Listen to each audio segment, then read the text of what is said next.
قالو بنی اسرائیل بولے یا موسیٰ اے موسیٰ انا لن ندخلها ابدا ما داموا فیہا ہم تو وہاں کبھی نہ جائیں گے جب تک وہ وہاں ہیں، یعنی جبارین کے شہر میں ارض مقدس میں ہم تو کبھی داخل نہ ہوں گے جب تک یہ اس میں موجود ہیں۔ فَاذْهَبْ أَنْتَ وَرَبُّكَ فَقَاتِلَا تو آپ جائیے اور آپ کا رب جائے، تم دونوں لڑو، اِنَّا هَاهُنَا قَاعِدُونَ ہم یہاں بیٹھے ہیں۔ بنی اسرائیل نے یہ بات کہہ دی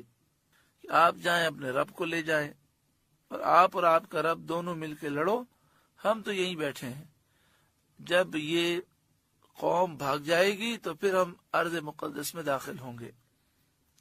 ایک طرف یہ بنی اسرائیل کی سرکشی ہے اور دوسری طرف نبی اکرم صلی اللہ علیہ وآلہ وسلم کی اصحاب کا عشق اور ان کی محبت کا انداز ہے۔ نبی اکرم صلی اللہ علیہ وآلہ وسلم بدر شریف کی طرف روانہ ہوئے، 40 افراد کا قافلہ تھا جنہیں گرفتار کرنا تھا،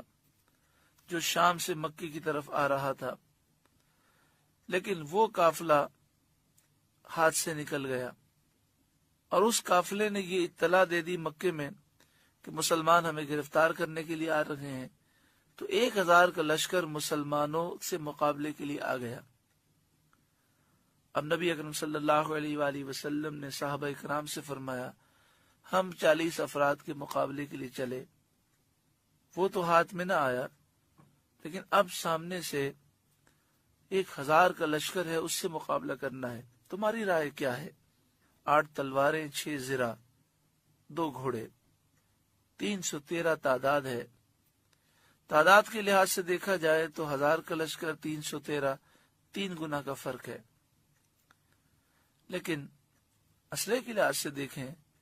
تو صرف 8 تلواریں، 6 زرہ، 2 گھوڑے، کوئی مقابلہ ہی نہیں ہے۔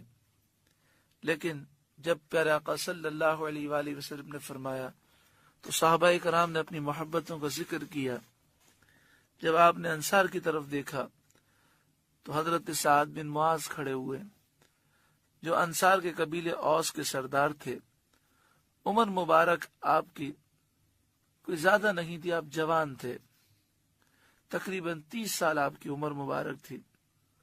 اور آپ نے کھڑے ہو کر عرض کیا یا رسول اللہ صلی اللہ علیہ وسلم، یہ بدر تو یہیں پر ہے، اگر آپ ہمیں حکم دیں تو کیسر و کسرا پر ہم حملہ کر دیں، آپ کے حکم پر ہم دریا میں چھلانگ لگا دیں گے، آگ میں کود جائیں گے، ہم آپ کے آگے پیچھے دائیں بائیں جانوں کے نذرانے دیں گے، ہم بنی اسرائیل کی طرح نہیں جنہوں نے کہا فَاذْهَبْ أَنْتَ وَرَبُّكَ فَقَاتِلَا إِنَّا هَاهُنَا قَاعِدُونَ کہ اے موسیٰ آپ جائیے، آپ کا رب جائے اور دونوں مل کے لڑیں، ہم تو یہیں بیٹھے ہیں۔ ہم ایسا نہیں کہیں گے، ہم تو آپ کے حکم پر اپنی جانیں نچھاور کریں گے۔ پیارے آقا صلی اللہ علیہ وآلہ وسلم خوش ہو گئے اور آپ مسکرا دیے۔ اللہ تعالیٰ کو یہ ادا سعد بن معاذ کی ایسی پسند آئی کہ جب حضرت سعد بن معاذ غزوہ خندق کے 25 دن کے بعد شہید ہوئے اور نبی اکرم صلی اللہ علیہ وآلہ وسلم جنت البقیع میں آپ کی تدفین سے فارغ ہوئے تو آپ نے دیکھا کہ سعد بن معاذ کی والدہ رو رہی ہیں، کیونکہ احد شریف میں ان کے ایک بیٹے شہید ہو گئے اور غزوہ خندق کے بعد دوسرے بیٹے شہید ہو گئے، تو والدہ رو رہی ہیں۔ پیارے آقا صلی اللہ علیہ وآلہ وسلم نے فرمایا